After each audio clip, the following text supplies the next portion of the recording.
Okay, I thought you might want to see what happens when you press a key on a real Hammond tone wheel generator organ. This is actually from an M3.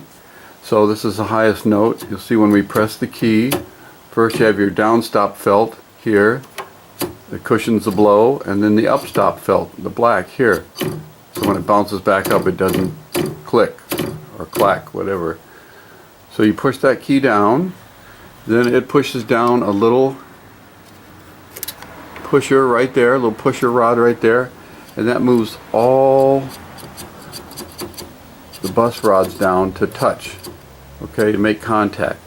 Now normally on a B3 there would be 9 of these contacts. On an M3, as you get in the higher octaves, they don't have what's called fold back, so some of these drop out. So you can see instead of 9, one for each of the 9 bus rods here, there's only 1, 2, 3, 4, 5, 6. So you've only got 6 tones at the very top of an M3. On a B3 you'd have all 9.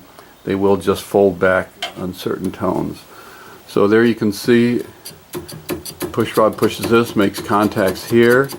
So you have your wires coming in from the back side on each of these contacts, and then that connects the circuit up. When you push down, connects these wires to these bus rods.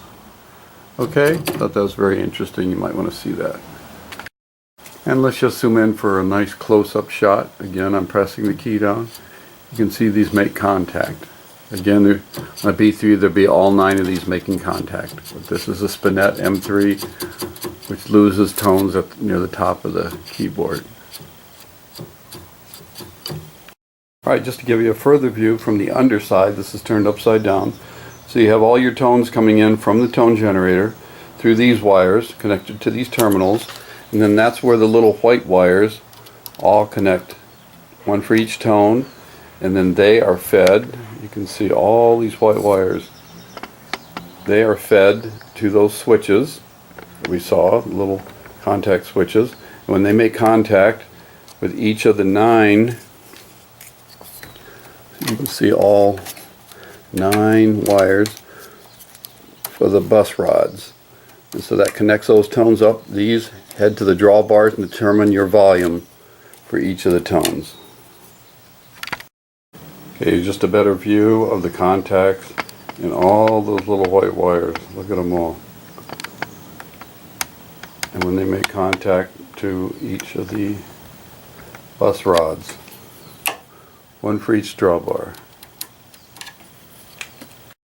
This also shows how the key is kept in place. You can see the little screw here. So if you ever need to replace a broken key, you just unscrew this, not totally, just about 2 or 3 turns, enough to slip the key channel off that holder, and then you can loosen these 2 screws on the metal channel, remove the key itself, the plastic key, put a new one on, and reinsert those 2 screws, put it all back together.